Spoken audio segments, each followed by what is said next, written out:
Di majelis Hisyam, Khalifah Hisyam bin Abdul Malik mengundang Imam Muhammad Al-Baqir dan putranya, Imam Ja'far as-Shadiq. Karena itu, keduanya meninggalkan Madinah, bergerak menuju Syam.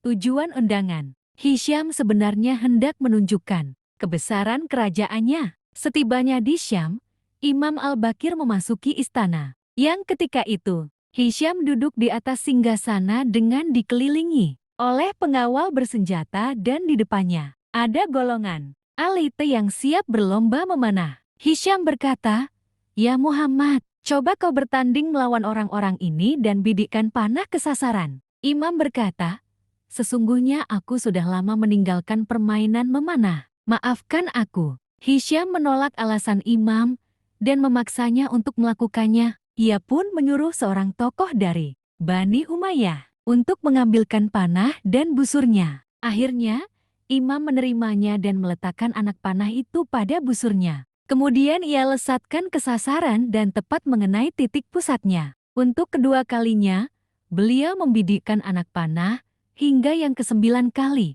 Semua anak panah itu menancap tepat pada sasaran. Hisyam pun tercengang melihat kepandaian Imam dan memujinya sambil berkata, "Alangkah pandainya kau wahai Abu Ja'far. Kau adalah orang yang paling pandai memanah dari kalangan Arab dan Ajam.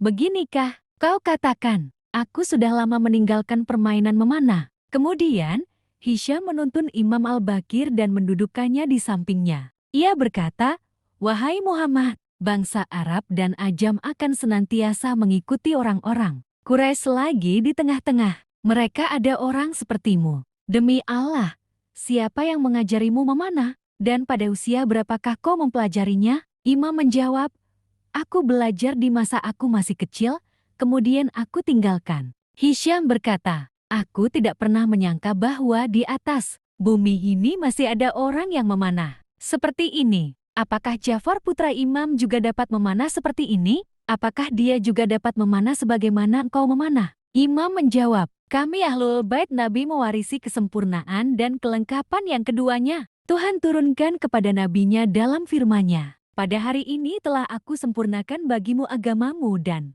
telah aku lengkapkan nikmatku untukmu serta aku rela Islam sebagai agamamu.'" Mendengar jawaban itu, muka Hisyam memerah lantaran marah dan berkata, "Dari mana kau mewarisi ilmu ini? Padahal tidak ada nabi setelah Muhammad dan kau sendiri juga bukanlah seorang nabi." Imam menjawab, "Kami mewarisinya dari datuk kami Elai bin Abi Thalib. Beliau pernah berkata, Rasulullah telah mengajariku 1000 pintu ilmu. Dari setiap pintunya terbuka 1000 ilmu lagi." Hisyam pun diam tertunduk sambil berpikir. Lalu ia memerintahkan pengawalnya untuk mengembalikan Imam Muhammad Al-Baqir dan putranya, Imam Ja'far as-Shadiq ke Madinah secepat mungkin, karena ia takut kehadiran dua Imam ini di Syam akan mengundang simpati warga kota kepada mereka.